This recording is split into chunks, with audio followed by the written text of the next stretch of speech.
Hello everyone, स्वागत है आप सबका। पिछले लेक्चर्स में हम लोगों ने जो बातचीत की थी उस हमारा जो टॉपिक था वो था फिजिक्स क्या है, फिजिकल क्वांटिटीज़ क्या है, और यूनिट पे चर्चा किया था हमने, मेजरमेंट पे चर्चा किया था। ठीक है, आज के लेक्चर में हम कुछ उस बातों को आगे बढ़ाएंगे, है ना। जैसे कि हमारा जो यहाँ पहला टॉपिक है कि फिजिकल क्वांटिटी कितने तरह का होता है ना। तो एक तो आप यहाँ पर देख रहे हो कि डिवाइड किया गया है दो हिस्सों में, एक फंडामेंटल और एक डिराइव। ये जो डिवीज़न हुआ है, ये डिवीज़न हुआ है इस आधार पे कि कोई फिजिकल क्वांटिटी किसी फिजिकल क्वांटिटी पे डिपेंड करती भी है या नहीं करती है ना, उसको बेस लिया गया है। वरना बांटने के और भी ढंग है, जैसे कि अगर हम डायरेक्शंस हैं या नहीं है के आधार पर बांटेंगे तो फिर वेक्टर स्केलर में भी फिजिकल क्वांटिटी बढ़ जाएगी। बट यहाँ पे जो डिवीज़न किया गया है वो इस बात को ध्यान में रख के किया गया है कि कोई फिजिकल क्वांटिटी किसी दूसरे फिजिकल क्वांटिटी पे डिपेंड कर रही है या नहीं कर रही है। ठीक है, तो आप देख रहे हो कि दो हिस्से बनाए गए हैं, एक फंडामेंटल और एक डिराइव्ड। फंडामेंटल का ही एक और नाम है बेस फिजिकल क्वांटिटी। ठीक है, तो बेस फिजिकल क्वांटिटी क्या होगा? The physical quantity which does not depend upon the other physical quantity is called fundamental physical quantity. यानी वैसी फिजिकल क्वांटिटी जो किसी दूसरी फिजिकल क्वांटिटी पर डिपेंड नहीं करती है उसे हम फंडामेंटल फिजिकल क्वांटिटी कहते हैं, जैसे कि लेंथ हुआ, मास हुआ, टाइम हुआ। ठीक है, अब जैसे कि यहाँ पर देखो, ये आपके सामने तीन लेंथ रखे गए हैं, है ना। ये देखो पतली सी छड़ी है, इसका वजन है 2 ग्राम। थोड़ी मोटी है, इसका वजन है 200 ग्राम, और इसका वजन है 2000 ग्राम। देख लो सबके मासेज अलग अलग हैं, है ना, सबका वॉल्यूम भी अलग अलग होगा। पर अगर मैं बात करूं कि इन सबका लेंथ क्या है, तो आप देख रहे हो सबका लेंथ सेम ही है, 7 मीटर। ये भी 7 मीटर है, ये भी 7 मीटर है, ये भी 7 मीटर है ना। तो इसका लेंथ 7 मीटर है तो है, इतने बड़े लेंथ को 7 मीटर कहा जाता है तो कहा जाता है। कोई फर्क नहीं पड़ता इसका मास क्या है, कोई फर्क नहीं पड़ता अभी समय कितना हो रहा है। ठीक है, बात समझ में आ रही है? यानी इसके मास की इसके लेंथ की क्या वैल्यू होगी, इसको बाकी चीज़ों से मतलब नहीं है, मास से मतलब नहीं है, टाइम से मतलब नहीं है, टेम्परेचर से मतलब नहीं है। समझ लो ना, किसी और फिजिकल क्वांटिटी से कोई लेना देना नहीं है, ये इंडिपेंडेंट है। अगर लेंथ इतना बड़ा है तो उसको 7 मीटर कहना है तो कहना है। ठीक है, उसका मास क्या है उससे मतलब है ही नहीं। यानी कि अच्छा 2 ग्राम मास से 7 मीटर हो जाएगा ये लॉजिक यहाँ काम नहीं करेगा। समझ लो, 2 किलोग्राम है भाई, 7 ही मीटर कैसे होगा? देखो कहीं ज़्यादा होगा भाई 200 ग्राम हो, 2 ग्राम हो, 2 मिलीग्राम हो, उससे कोई मतलब नहीं है ना। पतला हो, मोटा हो, उससे कोई मतलब नहीं है। लेंथ की बात हो रही है अगर, तो अगर इतना बड़ा लेंथ 7 मीटर है तो फिर 7 मीटर ही कहलाएगा। समझ में आ रहा है? ठीक है, ये नहीं कि मास देख करके लेंथ को छोटा बड़ा बोल देंगे, ऐसा काम नहीं करेंगे। तो आपने क्या देखा कि लेंथ जो है वो मास पे, टाइम पे या फिर किसी अदर फिजिकल क्वांटिटीज पे डिपेंड नहीं करती है। वैसे ही मास को देख लो। ठीक है, अगर इसका मास 2 ग्राम है तो 2 ग्राम है, कोई फर्क नहीं पड़ता ये 7 मीटर लंबा है कि 2 मीटर लंबा है कि 1 मीटर लंबा है, या कितना मोटा है या फिर किस शेप में है, इससे कोई मतलब ही नहीं है ना। 2 ग्राम मास है तो 2 ग्राम मास है। क्लियर हो गया? ठीक है, इसका मास 200 ग्राम है तो 200 ग्राम है ना। कोई फर्क नहीं पड़ता है कितना लंबा है कितना मोटा है। तो मास भी किसी दूसरे पर डिपेंड नहीं करता, टाइम को भी मतलब नहीं है। मैं अगर समय की ही बात करूं, ठीक है, जैसे मेरी आपसे बात करते हुए मान लीजिए 2 मिनट बीत गए तो बीत गए, उतने बड़े समय को 2 मिनट कहेंगे तो कहेंगे, कोई फर्क नहीं पड़ता। ठीक है, कि मैं मेरे हाथ में जो स्टिक है वो कितना बड़ा है, मैं कितना लंबा हूँ, ठीक है, या फिर कुछ भी। समझ में आ रहा है कि नहीं आ रहा है ना। तो लेंथ, मास, टाइम, ये सब क्या है, एक दूसरे मतलब दूसरे फिजिकल क्वांटिटी पर डिपेंड नहीं करते, है ना। तो ऐसी फिजिकल क्वांटिटी को कहा जाता है फंडामेंटल फिजिकल क्वांटिटी। यानी जो फिजिकल क्वांटिटीज की वैल्यू किसी दूसरे फिजिकल क्वांटिटी पर डिपेंड ना करे उसको फंडामेंटल या फिर बेस फिजिकल क्वांटिटी कहा जाता है। अब अगर डिपेंड करेगा तो फिर उसको कहेंगे डिराइव्ड, है ना। यानी जिस फिजिकल क्वांटिटी की वैल्यू किसी फंडामेंटल फिजिकल क्वांटिटी पर डिपेंड कर रही है तो फिर वो डिराइव्ड कहलाएगी। जैसे कि एरिया, अब ये जो एरिया है है ना। ये तो डिपेंड करेगा ना कि इसका लेंथ क्या है, इसका ब्रेथ क्या है। अगर मैं लेंथ ब्रेथ में बदलाव कर दूं तब तो एरिया बदल जाएगा। समझ रहे हो कि नहीं समझ रहे हो? अगर मैं लेंथ में या ब्रेथ में बदलाव करूं तो फिर उसका एरिया क्या हो जाएगा, चेंज हो जाएगा, है ना। एरिया की वैल्यू लेंथ पे डिपेंड कर रही है। वैसे स्पीड, अब कोई कहीं से कहीं जा रहा है, कितना डिस्टेंस तय किया, कितना टाइम लिया, उस पर डिपेंड करेगा ना स्पीड। सेम डिस्टेंस अगर कम टाइम में कवर कर लेता है तो हम बोलेंगे स्पीड ज़्यादा है, ज़्यादा टाइम ले रहा है तो बोलेंगे स्पीड कम है। तो स्पीड की वैल्यू तो डिपेंड करेगा ना कि कितने टाइम में कितना डिस्टेंस कवर हुआ, राइट। तो डिस्टेंस क्या है, लेंथ है, यानी लेंथ और टाइम पे स्पीड क्या कर रही है, डिपेंड कर रही है। तो स्पीड कैसी क्वांटिटी हो गई, डिराइव्ड क्वांटिटी हो गई। क्लियर हो गया? स्पीड, आपका फोर्स, मोमेंटम, ये सब क्या है, डिराइव्ड क्वांटिटी है। समझ में आ रहा है? जो दूसरी क्वांटिटीज पर डिपेंड करती है। अब जैसे फिजिकल क्वांटिटी दो तरह का हो गया, वैसे ही यूनिट भी दो तरह का हो जाएगा। एक फंडामेंटल या बेस यूनिट और दूसरा डिराइव्ड यूनिट। तो फंडामेंटल यूनिट किसे कहेंगे, तो फंडामेंटल क्वांटिटी की जो यूनिट होगी वो कहलाएगी फंडामेंटल यूनिट। जैसे कि मीटर, मीटर किसका यूनिट है, लेंथ का। सेंटीमीटर भी लेंथ का है, किलोमीटर भी लेंथ का है। तो ये सब फंडामेंटल यूनिट हो गए। सेकेंड, आवर, ये सब किसके यूनिट है, तो ये सब आपका टाइम का यूनिट है, और टाइम फंडामेंटल क्वांटिटी है, तो इन यूनिट को भी फंडामेंटल यूनिट कहा जाएगा। किलोग्राम आपका फंडामेंटल यूनिट है, बिकॉज यह मास का यूनिट है और मास एक फंडामेंटल क्वांटिटी है। न्यूटन, ये फोर्स का यूनिट हो गया, तो न्यूटन जो है वो फंडामेंटल यूनिट नहीं कहलाएगा। एरिया का यूनिट होता है मीटर स्क्वायर, तो मीटर स्क्वायर जो है वो भी फंडामेंटल यूनिट नहीं कहलाएगा, है ना।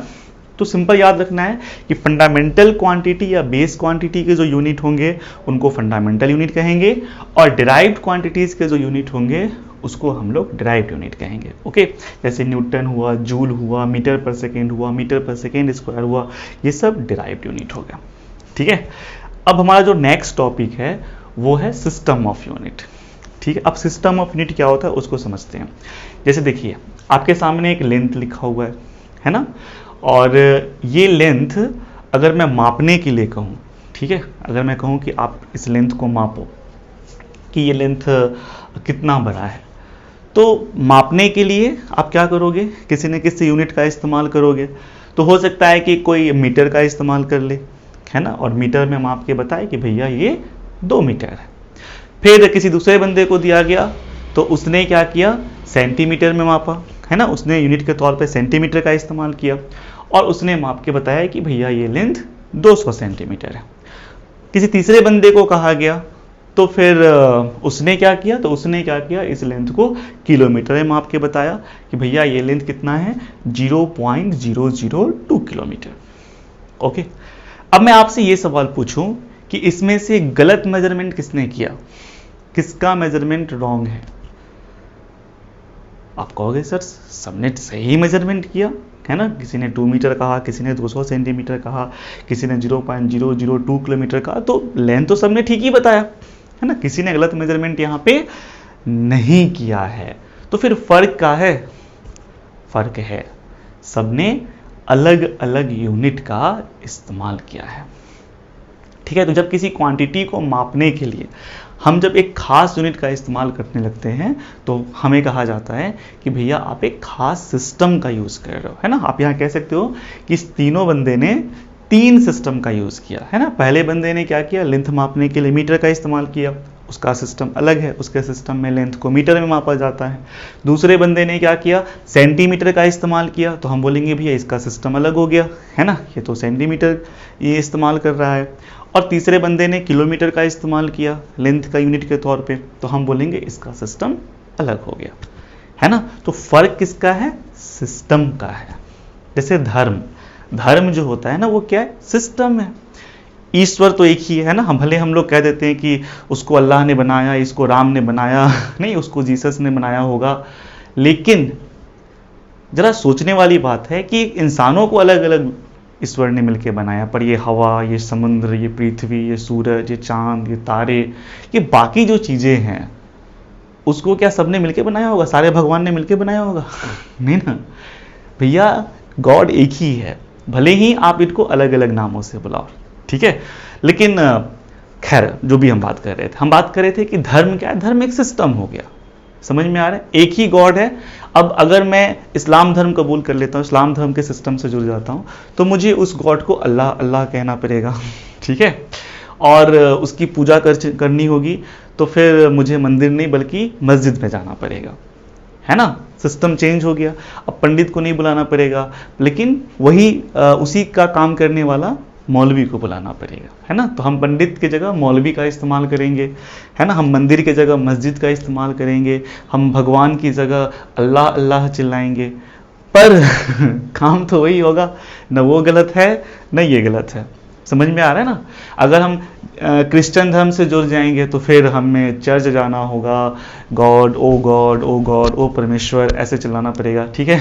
उसके बाद पंडित या फिर मौलवी की जगह हमें क्या करना पड़ेगा, तो फादर को, जो पोप पादरी होते हैं, उनको बुलाना पड़ेगा किसी भी चीज़ के लिए। तो सिस्टम है ये सब, है ना। सिस्टम चेंज हो गया। कोई अगर हिंदू है, कोई मुस्लिम है, कोई सिख है, तो हम बोलते हैं कि ये तीनों तीन सिस्टम के हिस्से हैं, है ना। इसमें ना कोई गलत है और ना ही कोई, मतलब गलत सही की बात ही नहीं करेंगे कि हाँ ये गलत है और वो सही है। अक्सर लोग इसी के लिए लड़ लेते हैं धर्म के नाम पर कि नहीं मेरा धर्म सही कह रहा है, तुम्हारा धर्म गलत कह रहा है। पर रियलिटी यही है कि अगर बाकी सब चीज़ों को किसी एक ही ईश्वर ने बनाया है, तो इंसानों को भी एक ही ईश्वर बनाया होगा, ठीक है।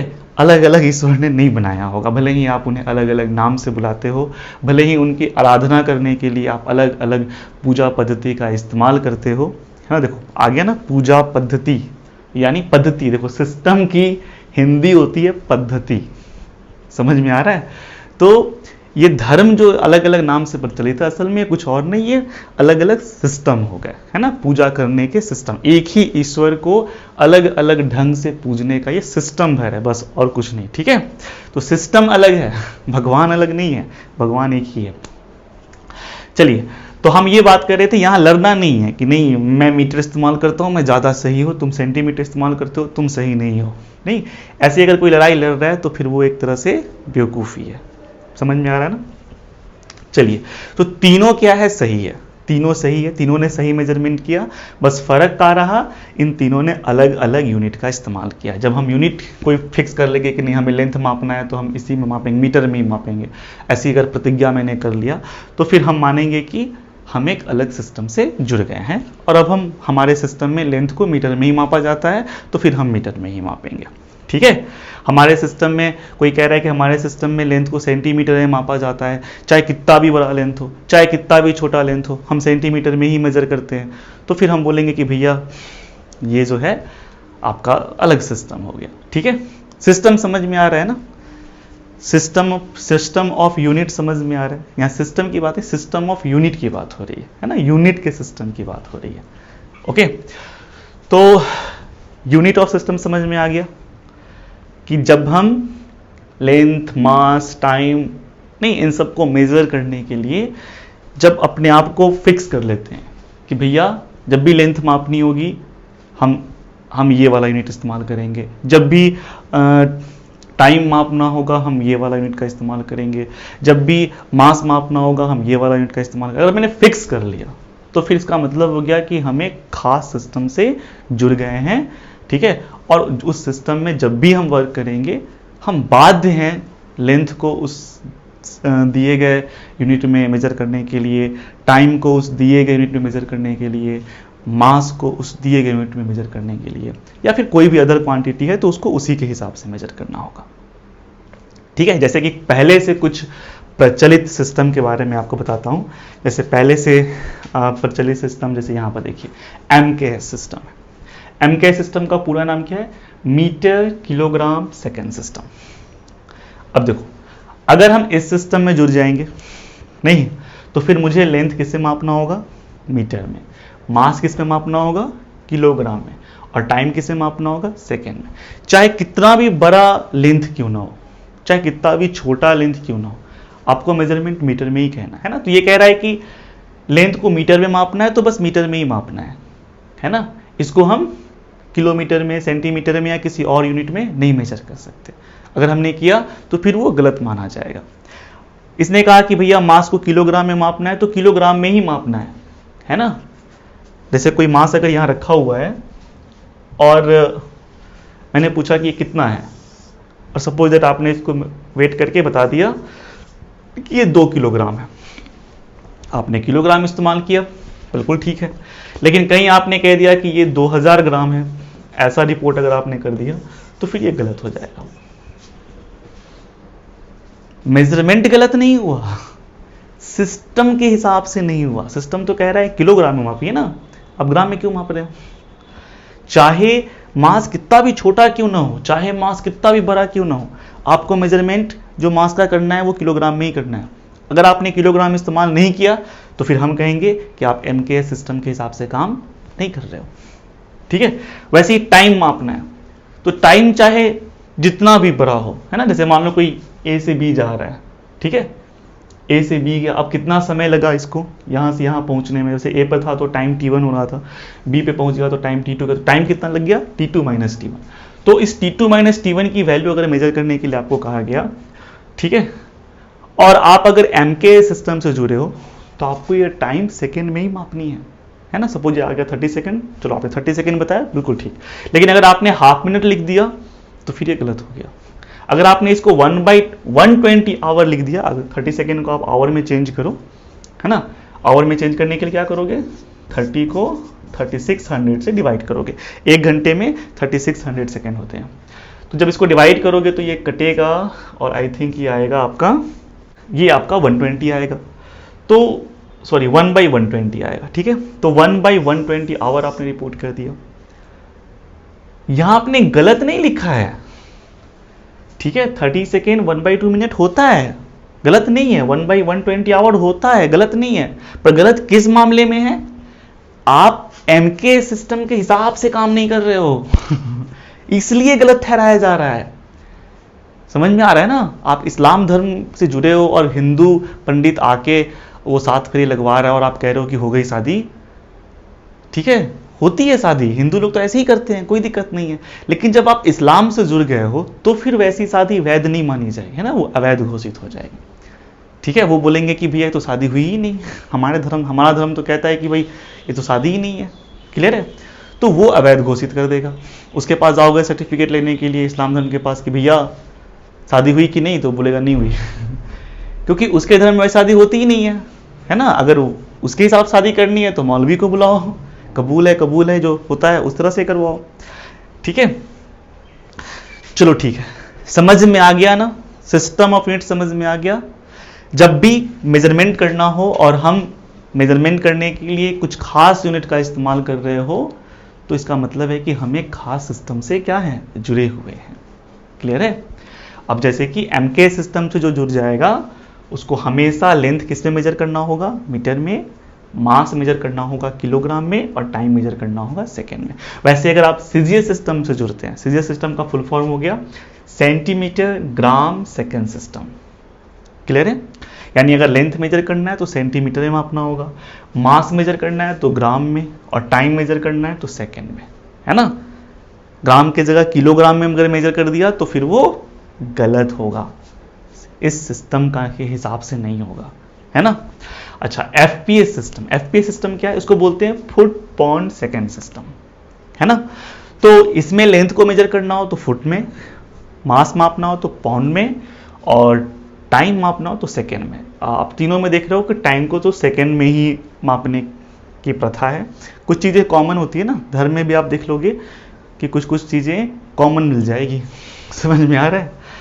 चलिए आगे देखते हैं। यहाँ पर देखिए, अब बहुत सारे सिस्टम हो गए, दुनिया के अलग अलग लोग अलग अलग सिस्टम का इस्तेमाल कर रहे हैं। तो अलग अलग सिस्टम यूज करने से ना एक प्रॉब्लम हो जाती है। अब प्रॉब्लम क्या होती है जरा वो सोचो। अब मैं आपको सिंपल एग्जांपल से बताता हूँ, ठीक है। मान लो मेरे घर में क्या हो रहा है कि जो भी चीज़ें मापी जा रही है वो सब फुट में मापी जा रही है, ठीक है। फुट में मैं कोई भी लेंथ मापता हूँ तो फुट में मापता हूँ कि हाँ यहाँ से यहाँ तक 15 फुट है, ये 20 फुट है या 25 फुट है, इस तरह से, राइट। अब क्या हुआ कि मुझे एक पाइप लेनी थी या फिर कोई वायर ही लेनी थी, सपोज दैट। नहीं, मुझे कोई वायर की ज़रूरत थी और मैंने सोचा कितना लंबा मुझे वायर चाहिए, तो मैंने मेजरमेंट किया तो पता चला कि मुझे 33 फीट नहीं, मतलब 33 फीट जो है, फुट बोलो, 33 फुट जो है लंबा मुझे किसकी ज़रूरत है, वायर की ज़रूरत है, सॉरी, है ना। तो 33 फीट लेंथ वाला वायर मुझे चाहिए। मैंने मेजरमेंट किया, पैसे लिए और फट से चले गए दुकान में। जब मैं दुकान में गया, मैंने पूछा भैया मुझे वायर चाहिए, बताओ कैसे वायर बेचते हो। तो उसने क्या कहा कि भैया मैं 12 रुपये मीटर के हिसाब से वायर बेचता हूँ। ठीक है, अब उसने क्या बोल दिया, 12 मीटर, 12 रुपये पर मीटर, सॉरी, है ना, कि 12 रुपये पर मीटर के हिसाब से मैं वायर को बेचता हूँ, मतलब 1 मीटर का 12 रुपया। और वो मेजरमेंट मीटर में करता है, वो फुट इस्तेमाल ही नहीं करता। ठीक है, सारे प्राइसेस उसने मीटर के हिसाब से ही लिख रखे हैं, नहीं कि ये 12 रुपये वाला है, वो 15 रुपये मीटर वाला है, वो 20 रुपये मीटर वाला है। ठीक है, इस तरह से। अब मान लो मैंने 12 रुपये मीटर वाला वायर सेलेक्ट कर लिया कि मुझे यही चाहिए। तो पूछेगा दुकानदार, अच्छा कितना चाहिए, कितना लंबा चाहिए, तो मैं कहूँगा 33 फुट। अब इसमें क्या हो गया, थोड़ा सा कैलकुलेशन आ गया, है ना। वो मीटर में बात कर रहा है, मैं फुट में बोल रहा हूँ। तो उसने जब मुझे रेट बताया कि मैं 12 रुपये मीटर के हिसाब से बेचता हूँ, तो फिर मुझे समझ में नहीं आया कि मुझे कितना पैसा देना पड़ेगा। ठीक है, बिकॉज मुझे तो पता ही नहीं कि मुझे कितना मीटर चाहिए, मुझे तो बस ये पता है कि 33 फुट चाहिए, राइट, 33 फुट, पर वो कितना मीटर हुआ मुझे पता ही नहीं है अभी, है ना। तो फिर कितना रुपए लग गया मुझे ये बिल्कुल नहीं मालूम, है ना। अब थोड़ा सा मैथमेटिक्स लगाना पड़ेगा, थोड़ा कैलकुलेशन करना पड़ेगा, तब जाके मुझे पता चलेगा, है ना। फुट को मीटर में कन्वर्ट करना पड़ेगा, ठीक है, और फिर मुझे पता चलेगा कि ये कितना रुपए नहीं देने होंगे उसको। या फिर दुकानदार को भी समझना पड़ेगा 33 फुट मांग रहा है, कितना मीटर हुआ, तो उसको भी, क्योंकि वो तो मेजरमेंट मीटर में ही करेगा ना, उसके पास मीटर स्केल है, तो वो तो मीटर से ही माप के देगा। ठीक है, तो फिर वो उसका भी काम बढ़ गया कि वो भी 33 फुट को मीटर में पहले कन्वर्ट करेगा, फिर रेट बताएगा। तो एक मैथमेटिकल कैलकुलेशन बीच में आ जा रहा है ना। और हम लोग जो होते हैं ना, सोचो अब दुकानदार वहाँ पे सामान बेचने के लिए बैठा है ना, मैथ्स पढ़ने के लिए तो बैठा नहीं है। समझ में आ रहा है ना, पढ़ाई करने के समय तो वो भाग गया था, तभी तो दुकान खोल लिया। मतलब ऐसा नहीं है कि दुकान वही खोलते हैं जो पढ़ाई से भागते हैं, पर अमूमन क्या होता है कि जो लोग सोचते हैं कि पढ़ाई करके क्या होगा, दुकान ही कर लेते हैं, या पढ़ाई में अच्छे नहीं है तो फिर दुकान खोल लेते हैं। पढ़े लिखे भी दुकान खोलते हैं, लेकिन अधिकतर जो देखने को एग्जांपल्स मिलते हैं कि पढ़ाई लिखाई नहीं हुई, अच्छा नौकरी नहीं मिला, अच्छा पोस्ट नहीं मिला, अच्छी जॉब नहीं लगी, ठीक है, कुछ नहीं कर पाए, तो चलो पापा जी ने पैसे दे दिए, एक दुकान खोल ली और चलाना शुरू कर दिए। ठीक है, तो ऐसा होता है। तो वो बंदा तो पढ़ाई से इरिटेट होकर दुकान खोला है, सपोज दैट नहीं, तो मान लो कि उसने पढ़ाई से पूरी दूरी बना के दुकान खोली थी और आप चले गए उससे फिर से कैलकुलेशन करवाने, नहीं कि कन्वर्ट मीटर इनटू फुट, वो तो गुस्सा हो जाएगा ना। और हो सकता है आपको भी गुस्सा है, कहीं आपकी पढ़ाई में इंटरेस्ट नहीं हुई और आप भी कैलकुलेशन से भागने वाले निकल गए, तो गुस्सा आपको भी आ सकता है कि नहीं। तो कहने का मतलब ये है कि हम क्या चाहते हैं कि बस एक जैसा हो।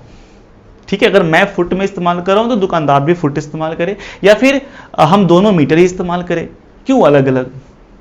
समझ रहे हो, सोचो कितना अच्छा होता कि मैंने जैसे ही मापा कि अच्छा मुझे कितना चाहिए 33 फुट, मैं दौड़ता तो दुकानदार के पास गया, भैया मुझे वायर चाहिए, कैसे बेच रहे हो, और वो मुझे कहे कि अच्छा मैं 5 रुपीज़ पर फुट के हिसाब से बेच रहा हूँ, तो वो फुट में ही बताया, तो फिर मुझे पता चल जाएगा ना कि अच्छा मुझे कितना पैसे चाहिए भैया, कितने पैसे चाहिए।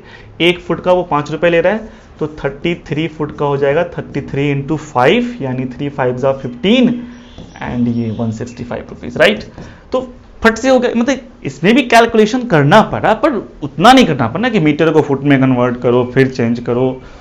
समझ में आ रहा है, ये छोटा मोटा है, वो आप ओरली भी कर सकते हो कि हाँ 33 5 हो जाएगा 165, ओके चलो ये हो गया। या फिर अगर सपोज दैट हम भी मीटर में ही मेजरमेंट करें, वो भी मीटर में मेजर करे, तो प्रॉब्लम नहीं है। जैसे मैंने मेजर किया, सपोज दैट अच्छा कितना बड़ा चाहिए, तो मुझे पता चला कि अच्छा मुझे 10 मीटर वायर चाहिए। मैं दौड़ता हुआ गया, भैया कैसे बेचे, उसने कहा 12 रुपये पर मीटर। मैं समझ गया कि अच्छा मुझे 120 रुपये देने हैं उसको। क्लियर है, वो भी फट से मेजर करेगा, वायर काटेगा, मुझे थमा देगा, पैसे लेगा, काम खत्म। तो सेम यूनिट इस्तेमाल करने से क्या होता है कि बीच में जो बहुत सारा मैथमेटिक्स आ जा रहा है ना, वो नहीं करना पड़ेगा है ना, चीज़ें समझ में आएगी। मैं जिस यूनिट को समझता हूँ आप उस यूनिट में मेजरमेंट करके मुझे दे रहे हो, या आप जिस यूनिट को समझते हो मैं भी उसी यूनिट में मेजरमेंट करके आपको दे रहा हूँ, तो फिर काम आसान है ना। मान लो नासा ने कुछ रिसर्च किया, वो अब इंडिया उससे वो रिसर्च पेपर ले रहा है। नासा हर जगह लेंथ को मीटर में मापे हुए है, मास को सपोज दैट वो ग्राम में मापे हुए है, और इंडिया वाले सपोज फुट और पाउंड समझते हो, तो फिर क्या होगा? नहीं, उन्हें मीटर समझ में नहीं आता हो, उन्हें किलोग्राम समझ, जैसे कि आज भी बहुत सारे लोग कट्ठा नहीं समझते है ना। बहुत सारे लोग समझते हैं, उनको कट्ठा और बीघा में बात करना उनके लिए कंफर्टेबल होता है ना, इजीली बता देंगे जमीन देख करके कि इतना 4 कट्ठा, ये 3 कट्ठा, ये 2 कट्ठा है, ठीक है। पर कुछ लोगों को समझ में नहीं आता, उन्हें कट्ठा नहीं समझ में आएगा, उन्हें मीटर समझ में आएगा, फुट समझ में आएगा, है ना, कितना मीटर लंबा, कितना मीटर चौड़ा, कितना मीटर स्क्वायर एरिया है। भाई मीटर स्क्वायर में बोलो तो समझ जाएंगे कि अच्छा कितना मीटर में स्क्वायर एरिया है, लेकिन कट्ठा और बीघा में कंफर्टेबल फील नहीं करेंगे। और बहुत लोग हैं कि मीटर स्क्वायर में कंफर्टेबल फील नहीं करेंगे, लेकिन हाँ कट्ठा बीघा में आराम से उनको समझ में आ जाएगा कि हाँ ये 4 कट्ठा, ये 3 कट्ठा, ये 2 कट्ठा है। तो हर किसी का कंफर्ट जोन क्या होता है? अलग अलग होता है। और ये कंफर्ट जोन बना क्यों? क्योंकि बचपन से ही वही इस्तेमाल करना सिखाया गया है ना। जैसे कि हिंदू लोग बचपन से ही राम राम भगवान भगवान रटते हैं, तो वो भगवान राम के साथ कंफर्टेबल है। इस्लाम मानने वाले लोग बचपन से ही अल्लाह अल्लाह कहते हुए आते हैं, तो फिर वो अल्लाह के साथ कंफर्टेबल फील करेंगे, राइट। कुछ भी प्रॉब्लम होगा मुंह से अल्लाह निकलेगा, है ना। क्रिश्चियन लोग के मुंह से हमेशा कुछ भी गड़बड़ हुआ या कुछ जो भी कुछ हुआ तो फटाक से मुंह से क्या निकलने वाला है? परमेश्वर या फिर गॉड, इस तरह के वर्ड्स निकलेंगे, है ना। सिख धर्म मानने वाले वाहेगुरु वाहेगुरु वही करते नजर आएंगे, है ना। तो कहने का मतलब ये कि बचपन से जो सिखा दिया गया उसके साथ आप कंफर्ट जोन में आ जाते हो। तो एक जरूरत सी महसूस हो रही थी कि भैया पूरा वर्ल्ड में ना एक ही सिस्टम हो। अब पहले से चले आ रहे सिस्टम को पूरी तरह से तो नष्ट नहीं किया जा सकता, चलो है तो रहने देते हैं, लेकिन एक ऐसा सिस्टम बना देते हैं जिसको पूरा वर्ल्ड जो है ना वो फॉलो करे, राइट। इससे क्या होगा कि मेरा कुछ किया हुआ कैलकुलेशन है, मेजरमेंट है, तो वो आपको इजीली समझ में आएगा, वो आपकी भाषा, वो क्योंकि आप भी उसके साथ कंफर्ट जोन में आ चुके हो, है ना। आप उसके साथ कंफर्टेबल फील कर रहे हो तो कोई प्रॉब्लम नहीं है, क्योंकि आप भी वही इस्तेमाल करते आ रहे हो बचपन से, राइट। तो एक कॉमन सिस्टम होना चाहिए, एक ऐसा सिस्टम होना चाहिए जिसको पूरा वर्ल्ड फॉलो करे। तो इसकी जब जरूरत महसूस हुई तो फिर 1971 में एक जनरल कॉन्फ्रेंस बुलाया गया वेट एंड मेजरमेंट पे, ठीक है। और उसने एक नई सिस्टम इंट्रोड्यूस किया जिसको हम लोग कहते हैं international system of unit, okay. और it is also known as metric system, इसको मैट्रिक सिस्टम भी कहा जाता है, ओके। अच्छा, इंटरनेशनल सिस्टम जो लिखा है उसको शॉर्ट में लिखते हैं एसआई यूनिट्स। अब एसआई यूनिट क्यों लिखा जाता है? तो अगर मैं गूगल ट्रांसलेटर पे चला जाऊं, ठीक है, अगर मैं गूगल ट्रांसलेट पे चला जाऊं तो आप देख लो यहाँ पे इंग्लिश है और यहाँ पे कौन सा लैंग्वेज सिलेक्ट है? फ्रेंच, ठीक है। आप खुद सर्च कर सकते हो। और देखो मैंने क्या लिखा, इंटरनेशनल सिस्टम ऑफ यूनिट, तो पूरा नहीं है पर आप इसमें ऐड कर लो, यस है इंटरनेशनल सिस्टम ऑफ यूनिट। तो उसका फ्रेंच ट्रांसलेशन क्या आ रहा है? System international D unit, okay, है ना। इसको मैं आवाज में, सिस्टम इंटरनेशनल d'unité। अरे बाप रे, तो मुझे बोलने भी नहीं आएगा, एक बार फिर से। System international d'unité। अरे बाप, एक बार फिर से बोलो। System international d'unité। अच्छा, मैं तो इसको सिस्टम इंटरनेशनल डी यूनिट यही पढ़ रहा हूँ, पर देखो फ्रेंच में पता नहीं कैसे बोलते हैं, देखो। System international d'unité। अच्छा ये तो ठीक है ना, इंटरनेशनल सिस्टम ऑफ यूनिट्स। हाँ देखो ये सही बोल रहा है ना। इंग्लिश में जब सही बोल रहा है इंटरनेशनल सिस्टम ऑफ यूनिट्स, तो इसका मतलब फ्रेंच में भी सही बोल रहा होगा। System international d'unité। System international d'unité। मजा आ रहा है ना, आप भी करना, ठीक है। तो सिस्टम इंटरनेशनल डी यूनिट, ठीक है। तो ये इसका फ्रेंच वर्जन है। तो फ्रेंच में चूंकि एस आई आ रहा है इसलिए एस आई, है ना। तो एस आई यूनिट इसको कहा जाता है, ठीक है। और इसको अगर हम इंग्लिश लैंग्वेज में बात करें तो ये क्या है? इंटरनेशनल सिस्टम ऑफ यूनिट, ठीक है। और ये कब इंट्रोड्यूस किया गया था? तो ये इंट्रोड्यूस किया था 1971 में, ठीक है। और ये मैट्रिक सिस्टम के नाम से भी जाना जाता है। क्लियर हो गया? अब इस सिस्टम के हिसाब से ठीक है, जो फंडामेंटल क्वांटिटीज हैं, फंडामेंटल क्वांटिटी समझे थे ना कि जो दूसरे क्वांटिटीज पर डिपेंड नहीं करता है, उनकी संख्या है 7। इन 7 क्वांटिटीज को फंडामेंटल माना गया। नॉर्मली हम लोग लेंथ, मास, टाइम को तो फंडामेंटल लेते ही थे, पर कुछ और क्वांटिटीज को भी इंट्रोड्यूस किया गया और कहा गया कि इसे भी फंडामेंटल लेना है, जैसे कि temperature, electric current, luminous intensity और अमाउंट ऑफ सब्सटेंस। फिर चूंकि जब कोई सिस्टम बनेगा तो फिर वहाँ फिक्स हो जाएगा कि लेंथ को किस पे मापना है, मास को किस पे मापना है, टाइम को किस पे मापना है। जैसे फॉर एग्जांपल आज के युग में अगर कोई नया धर्म, कोई रिलीजन लॉन्च होता है तो फिर वहाँ पर भी नहीं इंट्रोड्यूस किया जाएगा कि मंदिर या मस्जिद, मतलब मंदिर मस्जिद की जगह पर कैसा भवन होगा, उसका नाम, उसको हम क्या बुलाया करेंगे, ईश्वर को चाहे गॉड को हम किस नाम से बुलाया करेंगे। जो काम पंडित पादरी बाकी धर्मों में करते हैं तो वहाँ भी कोई ना कोई एक पोस्ट जनरेट होगी, ठीक है। और शादी ब्याह होनी है तो फिर वहाँ भी होगा कि एक प्रोसेस बनाया जाएगा कि कैसे शादी, क्या करेंगे कि माना जाएगा कि शादी हो गई। तो अमूमन एक धर्म में जो कुछ भी होता है बस उसका एक रिप्लेसमेंट होगा, ठीक है। समझ में आ रहा है ना? उसका एक रिप्लेसमेंट वहाँ पे करना पड़ेगा। तो SI यूनिट जब हम इंट्रोड्यूस किए तो फिर बताना पड़ा ना कि लेंथ को किस पे मापेंगे। तो लेंथ को मीटर, मास को किलोग्राम, टाइम को सेकेंड। अरे यार, तो MK सिस्टम जैसा ही लग रहा है। हाँ, ये असल में MK सिस्टम का ही मॉडिफाइड फॉर्म है। Okay, it is the modified form of MK system. और according to this system there are 7 fundamental physical quantities, hence 7 fundamental units and उनके ये सिंबल भी है, ठीक है। तो लेंथ का SI यूनिट मीटर हुआ, मास का किलोग्राम, टाइम का सेकेंड, टेम्परेचर को केल्विन में मापना है, इलेक्ट्रिक करंट को एम्पियर में, ल्यूमिनस इंटेंसिटी को कैंडला में मापना है और अमाउंट ऑफ सब्सटेंस को मोल में मापना है। ओके, और इन सब की ये सिंबल है। देखो एक चीज और जानो कि सिंबल जो होता है ना किसी यूनिट का, वो कभी भी कैपिटल लेटर में लिखने की परंपरा नहीं है। मैं कैसे बताऊं? मैं ये कहना चाह रहा हूं कि जो सिंबल या फिर जो यूनिट, अगर यूनिट ही लिखना है तो कैपिटल लेटर में जनरली नहीं लिखा जाता है ना। हाँ, अगर किसी के नाम पे कोई यूनिट है, जैसे कि कैल्विन किसी के नाम पे है ना, तो उसके लिए हम लोग कैपिटल के यूज कर रहे हैं। एम्पियर ये भी किसी के नाम पे, तो कैपिटल A का इस्तेमाल कर रहे हैं। लेकिन आप बाकी जगह देख लो, सब जगह स्मॉल स्मॉल है ना। और अगर किसी के नाम पे यूनिट है ना, तो पूरा लिखना है तो स्मॉल ही लिखना है, कैपिटल नहीं लिखना है। जैसे कि पूरा कैल्विन लिखना है तो स्मॉल के से ही लिखेंगे, पूरा एम्पियर लिखना है AMPER तो फिर स्मॉल A का ही इस्तेमाल करेंगे। सिंबल के लिए छूट दिया गया कि किसी के नाम पे अगर कोई यूनिट है तो उसके सिंबल को कैपिटल लेटर से लिख सकते हैं, बट अगर कंप्लीट लिखना है, पूरा लिखना है, तो फिर स्मॉल से ही लिखना पड़ेगा। जैसे अगर मान लो फोर्स, तो फोर्स का यूनिट क्या होता है? न्यूटन। न्यूटन तो नाम है ना। तो अगर मुझे लिखना है 5 न्यूटन फोर्स, तो मैं 5 न्यूटन ऐसे नहीं लिखूंगा, ठीक है। समझ में आ रहा है? इस तरह से नहीं, ऐसा लगेगा जैसे कि 5 न्यूटन आ गए। नहीं, तो हमें तो फोर्स को दिखाना है, पर्सन को भी दिखाना है। तो फिर इसके लिए हमें क्या करना पड़ेगा? अगर मैं पूरा लिखना चाह रहा हूं तो मुझे स्मॉल से लिखना पड़ेगा, 5 न्यूटन, है ना, कैपिटल से नहीं लिखेंगे। अच्छा, अगर सिंबल इस्तेमाल करना है तो चूंकि ये नाम पे है, सिंबल भी स्मॉल से ही लिखा जाता है, लेकिन किसी के नाम पे आ जाए तो फिर वहां पे हमें क्या करना पड़ेगा? कैपिटल इंट्रोड्यूस करना पड़ेगा। तो न्यूटन के लिए कैपिटल N यूज करेंगे, तो बोलेंगे 5 न्यूटन फोर्स। क्लियर है? This is 5 Newton force, this is 5 Newton force. अगर किसी बच्चे ने ऐसे लिख दिया तो भैया ये फोर्स है कि क्या है, नहीं कह पाएंगे, है ना।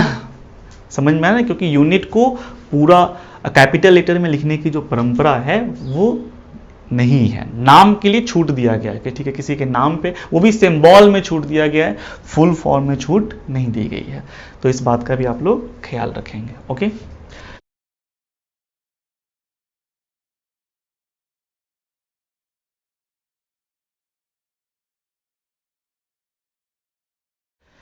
चलिए अच्छी बात है। ये तो 7 फंडामेंटल क्वांटिटीज हो गए, लेकिन इसके अलावा 2 और क्वांटिटीज है, ठीक है, जिन्हें हम सप्लीमेंट्री फिजिकल क्वांटिटी कहते हैं, है ना। कौन है वो? प्लेन एंगल और सॉलिड एंगल। तो प्लेन एंगल को का ऐसा यूनिट रेडियन होता है, इसको शॉर्ट में RAD लिखेंगे, और सॉलिड एंगल का जो ऐसा यूनिट होता है वो स्टेरेडियन होता है, उसको शॉर्ट में SR लिखा जाता है। आप होगा sir plane angle solid angle क्या होता है? तो ये जो एंगल आप देख रहे हो जो अब तक 10th क्लास में बनाते आए हो पेपर पे 30 डिग्री का, 40 डिग्री का, 60 डिग्री का, 120 डिग्री का, नहीं सर्कल में जो एंगल दिखाते आए हो वो सब कैसे एंगल है? वो सब प्लेन एंगल है ना। जैसे यहाँ पर देखो ये सर्कल है और इसका रेडियस R है, यहाँ सेंटर पे ये कोई एंगल बन रहा है जिसको फाई से दिखाया गया है, ठीक है, और ये आर्क लेंथ हो गया। तो ये जो एंगल बन रहा है इस एंगल को कहा जाता है प्लेन एंगल। और यहाँ पे देखो ये क्या है? ये स्फीयर है, और यहाँ सर्कल है पर यहाँ कौन है? यहाँ स्फीयर है। और यहाँ पे क्या है कि यहाँ पे मैंने क्या लिया है? आर्क लिया है, जबकि यहाँ पे आर्क नहीं, यहाँ पे एरिया है ना। और ये जो एरिया है इसका जो पेरीफेरी है, जो छोटा सा एरिया कंसीडर किया गया है, इस एरिया के पेरीफेरी को अगर हम सेंटर से मिलाएंगे, ठीक है, तो कुछ कोन जैसा बन जाएगा, बनेगा ना। अगर इसके पेरीफेरी को सेंटर पे जाके ऐसे मिला देंगे तो फिर क्या बनेगा बताओ? कोन जैसा बन जाएगा, ठीक है। तो ये जो कोन शेप का जो बनेगा इसको कहा जाता है सॉलिड एंगल। यहाँ पे प्लेन शेप का बनेगा। यहाँ पर भी देखो, यहाँ जिस तरह से एरिया लिया गया है, एस यहाँ पे एरिया है, वैसे ही यहाँ एस किसको दिखा रहा है? आर्क को दिखा रहा है। यहाँ सर्कल है तो सर्कल में क्या आएगा? आर्क ही आएगा, तो यहाँ आर्क को दिखा रहा है। और यहाँ भी क्या किया गया? आर्क के एंड को सेंटर से मिलाया गया। यहाँ किसके एंड को सेंटर से मिलाया गया है? ये जो सरफेस है, ठीक है, ये जो सरफेस है इसके एंड को, इसके पेरीफेरी के एंड को सेंटर से मिलाया गया, तो एक कोन जैसा फिगर बन जाएगा, है ना। कोन जिसमें आइसक्रीम खाते हैं उस टाइप का, ठीक है।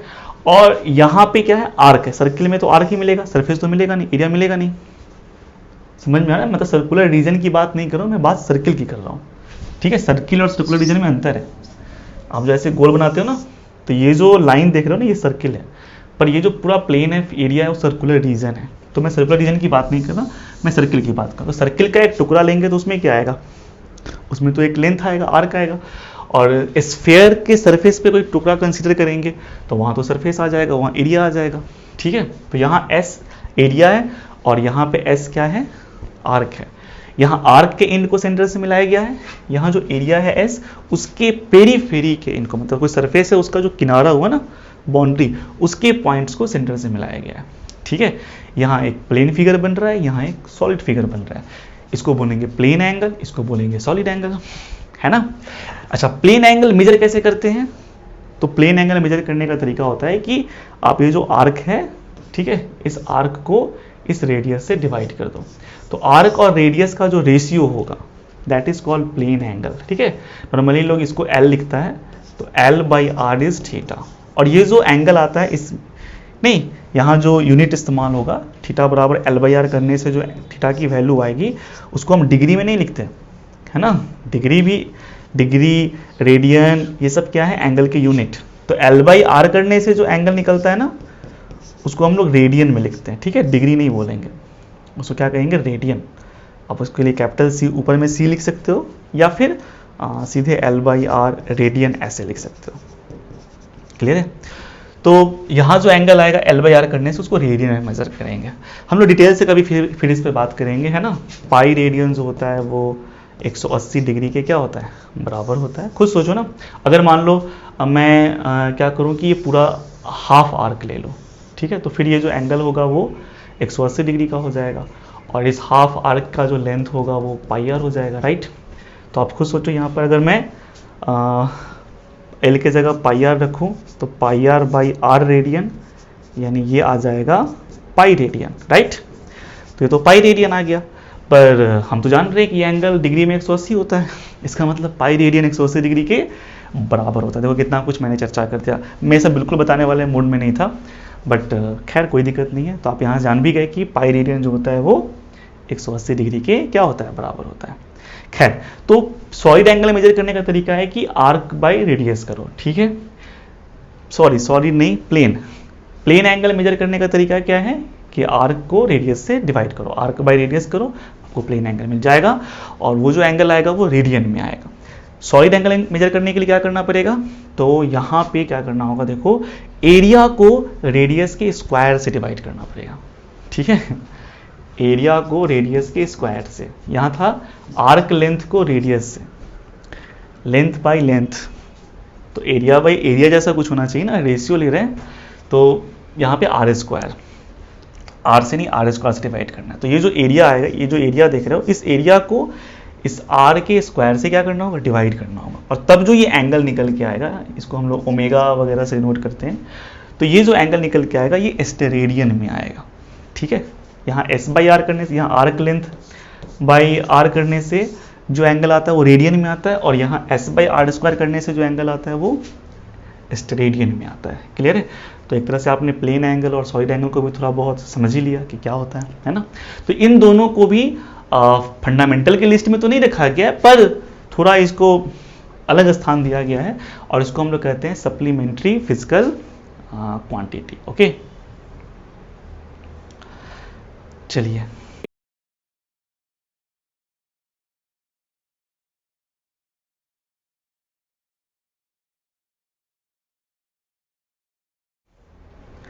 अब कुछ और ख़ास बात करें।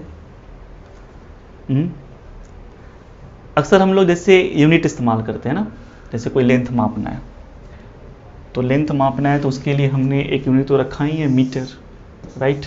एक खास लेंथ को मीटर कहते हैं, लेकिन हर लेंथ तो मीटर में नहीं माप सकते ना, समझ में आ रहा है?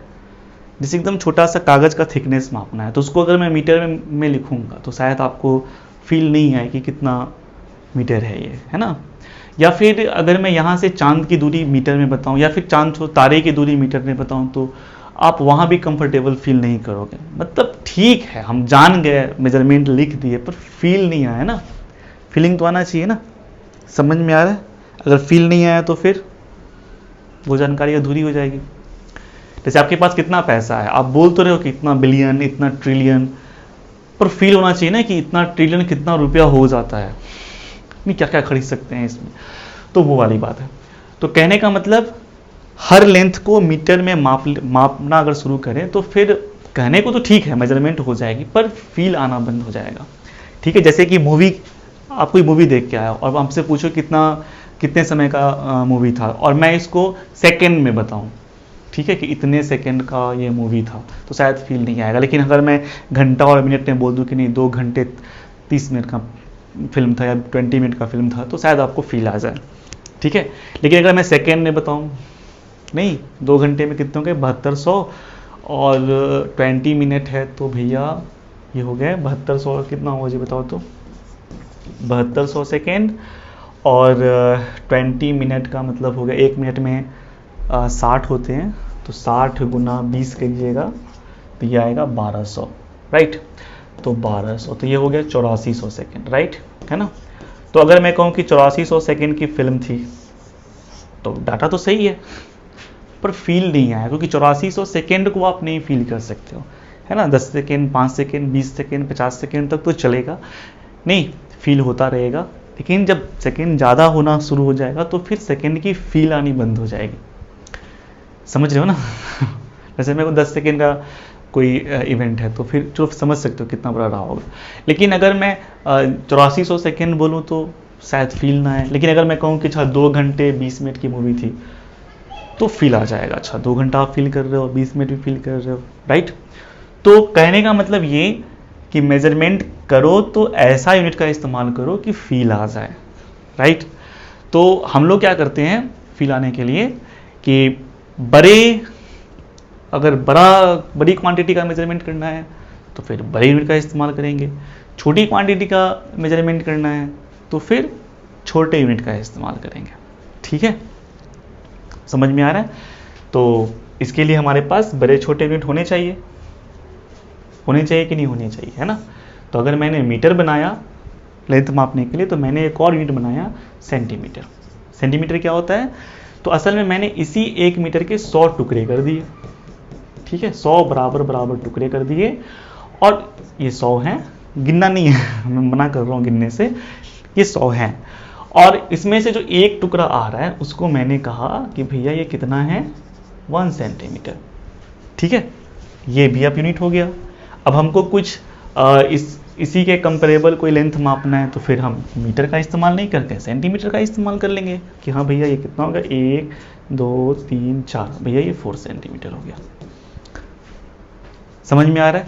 तो जैसे सेंटीमीटर बनाया वैसे ही बहुत सारे बनाए, मिलीमीटर, डेसीमीटर, किलोमीटर, हेक्टोमीटर, है ना, नैनोमीटर, पिकोमीटर, फेम्टोमीटर, बहुत सारे बना लिए। एकदम छोटू से छोटू लेंथ मापना हो, बड़े से बड़ा लेंथ मापना हो, सबके लिए यूनिट हमने बनाया, है ना।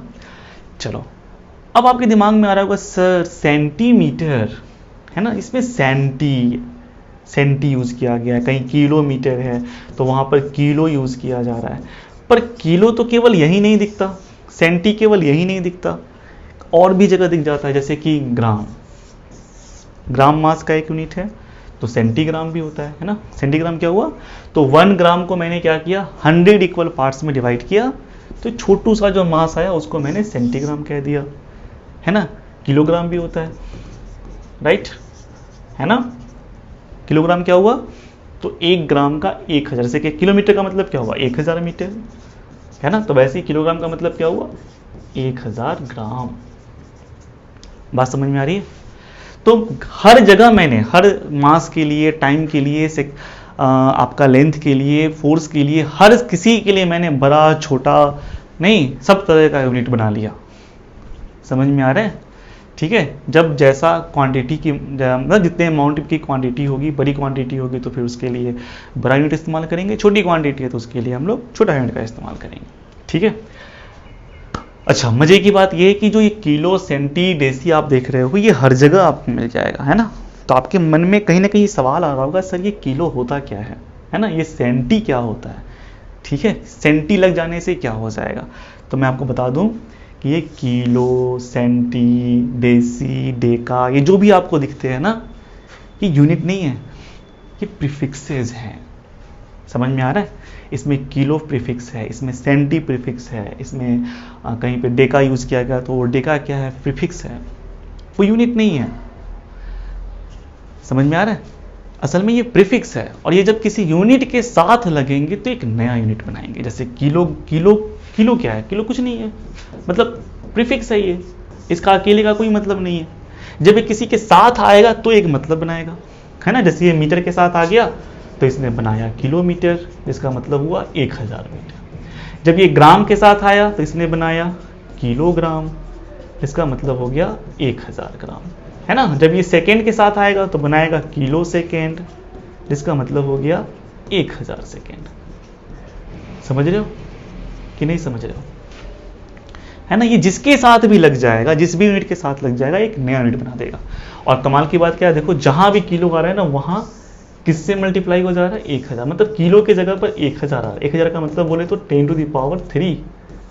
समझ में आ रहा है? 10 टू द पावर 3 की बात हो रही है, कहीं भी किलो आ जाएगा 10 टू द पावर 3।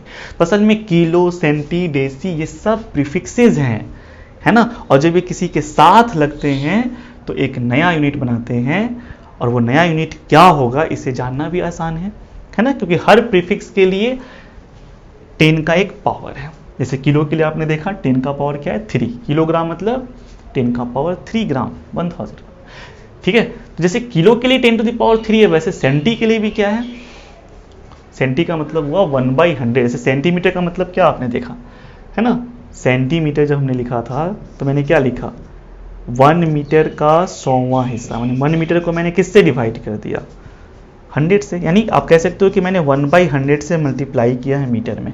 यानी सेंटी की जगह पर मैं क्या ले रहा हूँ, 10 का पावर -2 ले रहा हूँ। तो असल में कहीं भी सेंटी लग जाएगा, किसी के साथ भी सेंटी लग जाएगा तो पावर में कितना आएगा, 10 का पावर -2, है ना। 10 की पावर -2 से उसमें मल्टीप्लाई हो जाए। सेंटीमीटर का मतलब 10 टू द पावर -2 मीटर। वैसे ही सेंटीग्राम भी हो जाएगा, है ना। सेंटीग्राम का मतलब 10 टू द पावर -2 ग्राम, है ना। सेंटी सेकेंड का मतलब 10 टू द पावर -2 सेकेंड। बात समझ में आ रही है या नहीं आ रही है ना। ये सब प्रीफिक्सेज हैं, ये जब भी आएंगे किसी के साथ 10 का कुछ पावर लेके आएंगे, है ना, और एक नया यूनिट बनाएंगे। तो एक काम करते हैं, मैं आपके सामने कुछ प्रीफिक्सेस की लिस्ट ही थमा देता हूं, ठीक है। अच्छा देखो यहाँ पे किलो का मतलब तो समझ ही गए, कहीं भी आएगा 10⁻³ किलो सेकेंड का मतलब 10⁻³ सेकेंड। किलो लीटर का मतलब क्या हुआ 10⁻³ लीटर, यानी 1000 लीटर, है ना। किसी को जाकर कहोगे भैया 1-2 किलो लीटर का टंकी देना, तो समझेगा कि 2 लीटर की टंकी मांग रहा है, ठीक। तो असल में 2 लीटर नहीं 2 किलो लीटर है, और किलो का मतलब हो गया 1000, तो 2 किलो 1000 हो गया, 2 किलो 1000, सॉरी मैं गलत बोल गया, वो 2000 हो गया, ठीक है। तो 2000 लीटर की बात हुई, 2 किलो लीटर का मतलब हुआ 2000 लीटर। अच्छा वैसे ही 1 किलो रुपया, किसी को बोलो 1 किलो रुपया दो, वो समझेगा मजाक कर रहा है, मजाक नहीं सच बोल रहा है। किलो का मतलब हो गया 10⁻³, तो 1 किलो रुपीज़ का मतलब हुआ 10⁻³ रुपीज़, यानी 1000 रुपीज़, है ना। अब मान लो कहीं गया मेले में घूमने, पूछा कितने आदमी थे वहाँ पे, अरे यार मत पूछो बहुत आदमी थे, कितने थे, तो 5 किलो लोग थे। अब 5 किलो से ऐसा लगेगा जैसे बकवास कर रहा है, पागल हो गया क्या, 5 किलो आदमी आया था नहीं, तो असल में पागल नहीं हुआ, वो सही बोल रहा है। किलो का मतलब क्या हुआ 1000, तो 5 किलो का मतलब क्या हुआ 5000, है ना। तो असल में वो कह रहा है कि मेले में 5000 लोग थे, और आप उसके बात को नहीं समझे, मजाक समझ लिए, है ना। तो बोलने वाला बेवकूफ़ नहीं है, सही बोल रहा है, आप नहीं समझ रहे हो। तो किलो कहीं भी लगेगा ना, तो उसमें 1000 से क्या हो जाएगा, गुना हो जाएगा, ठीक है। सेंटी कहीं भी लगेगा उसमें 10⁻² से, यानी 1/100 से मल्टीप्लाई। सेंटीमीटर का मतलब 10⁻² metre, centi second 10⁻² second, centigram 10⁻² gram, centi joule, joule is unit of energy, तो सेंटी जूल आ गया, तो वो भी एक नया यूनिट बन गया, है ना। 1 सेंटी जूल का मतलब हुआ 10⁻² जूल, ओके। वैसे और भी है, जैसे प्रीफिक्सेस है, माइक्रो का मतलब है 10⁻⁻6। अब कहीं भी माइक्रो लग जाएगा तो उसमें 10⁻⁻6 से मल्टीप्लाई हो जाएगा। Micrometre 10⁻⁻6 metre, micro second 10⁻⁻6 second, micro joule 10⁻⁻6 joule. बहुत सारे बच्चे बोलते हैं ना कि सर सेकेंड से छोटा यूनिट क्या है, तो मिली सेकेंड, माइक्रो सेकेंड, ये सब छोटे छोटे यूनिट हो गए, सेकेंड के छोटे यूनिट है ना। एक सेकेंड में 10⁻6 से डिवाइड करो, 10⁻⁻6 सेकेंड का मतलब क्या हुआ कि 1 सेकेंड है, ठीक है, 1 सेकेंड है, और इसको डिवाइड करना है किससे, 10⁻6 सेकेंड से, 10⁻6 से। तो 10⁻6 का मतलब क्या हुआ 10 लाख, 1 पर 6 शून्य डालोगे ना तो 10 लाख आ जाएंगे। समझ में आ रहा है, 1 सेकेंड का 10 लाखवां हिस्सा कहलाता है माइक्रो सेकेंड, ठीक है। वैसे ही माइक्रो जूल, 1 जूल का 10 लाखवां हिस्सा। बड़े बड़े भी होते हैं, जैसे मेगा जूल, मेगा वाट।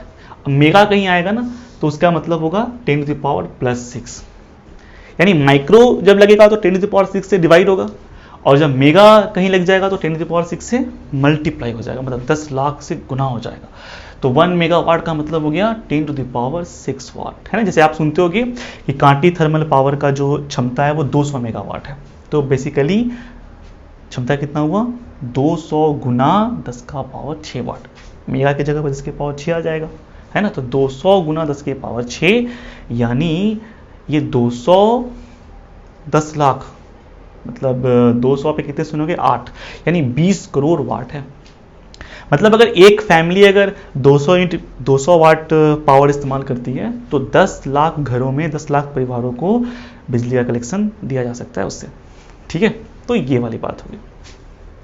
हाँ, आप लोग सोच रहे होंगे कि सर ने ये नहीं सोचा कि बिजली कहीं देंगे तो कुछ तो एनर्जी रास्ते में भी खर्च हो जाएगी, बट अगर मैं उसको इग्नोर कर दूं नहीं तो 10 लाख घरों को जरूर दिया जा सकता है, अगर मान के चले कि ट्रांसमिशन में एनर्जी लॉस नहीं हो रही है।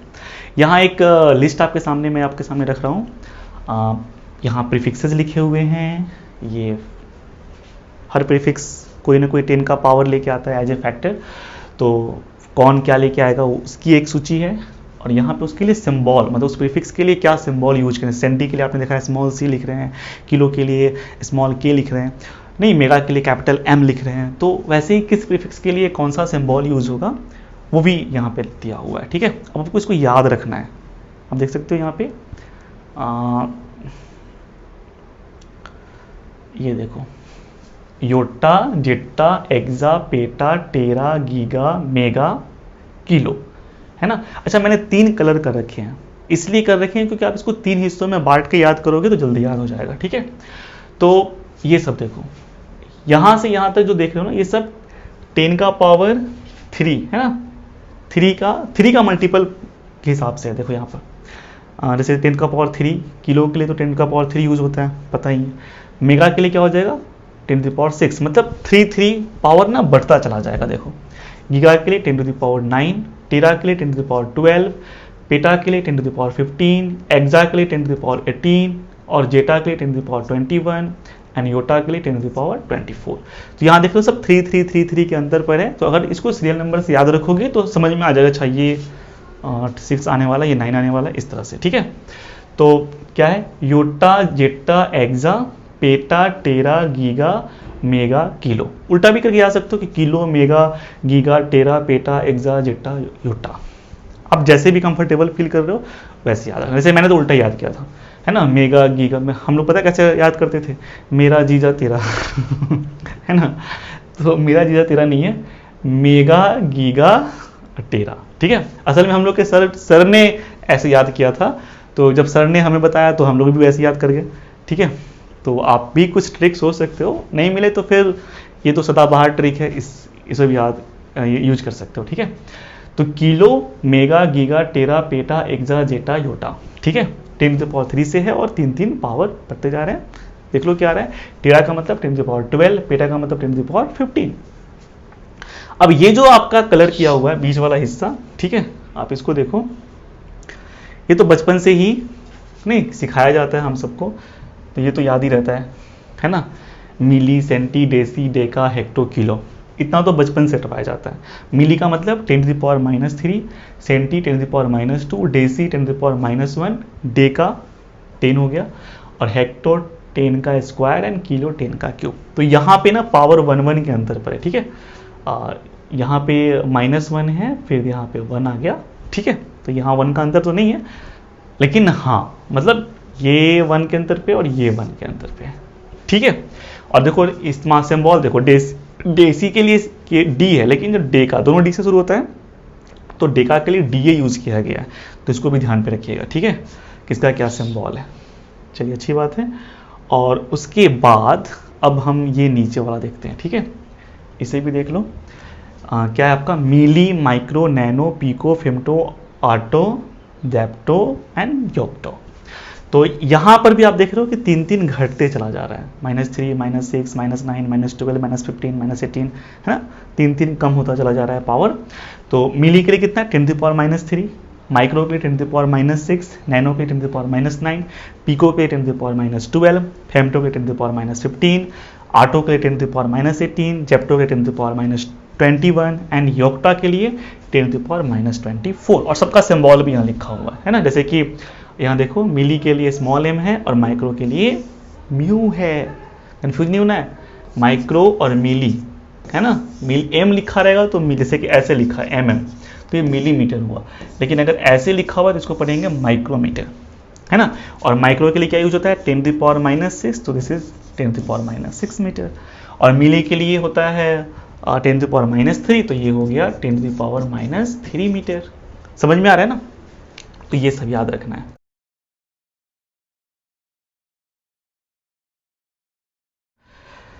चलिए अच्छी बात है।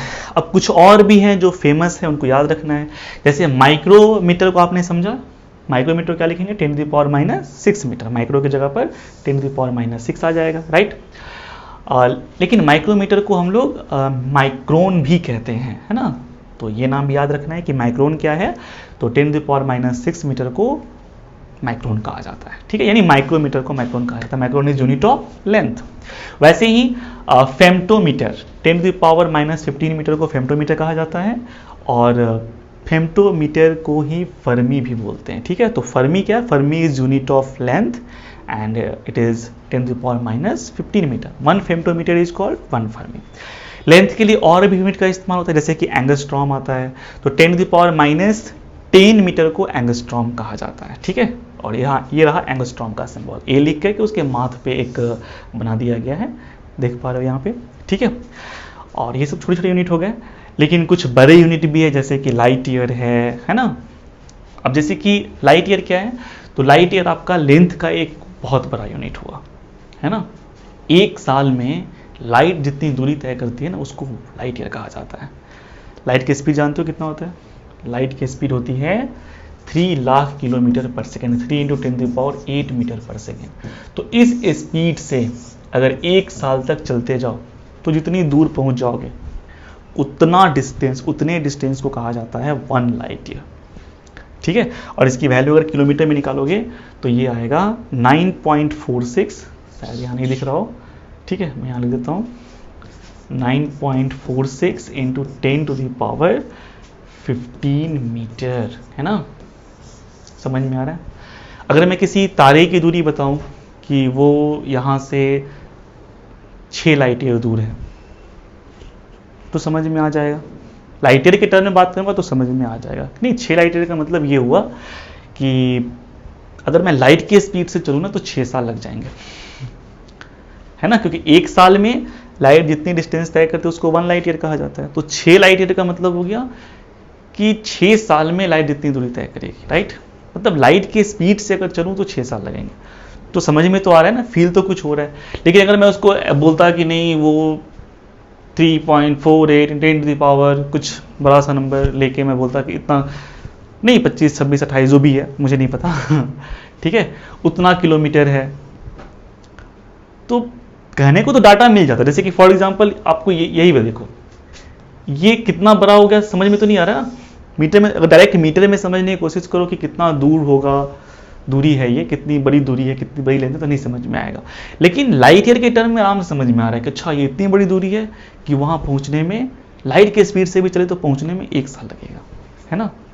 तो लाइट ईयर जो है, light year is what, light year is the distance travelled by light in 1 year, इसकी वैल्यू इतनी होती है। और तारे, ग्रह, इन सब की दूरी बतानी होगी तो light year is best thing, ठीक है। इसके अलावा और भी यूनिट होते हैं, जैसे कि एस्ट्रोनॉमिकल यूनिट होता है ना। तो एस्ट्रोनॉमिकल यूनिट क्या होता है, जरा हम इसको एक बार दिखाते हैं आपको। एस्ट्रोनॉमिकल यूनिट क्या होता है इसको जरा हम लोग समझते हैं, ठीक है।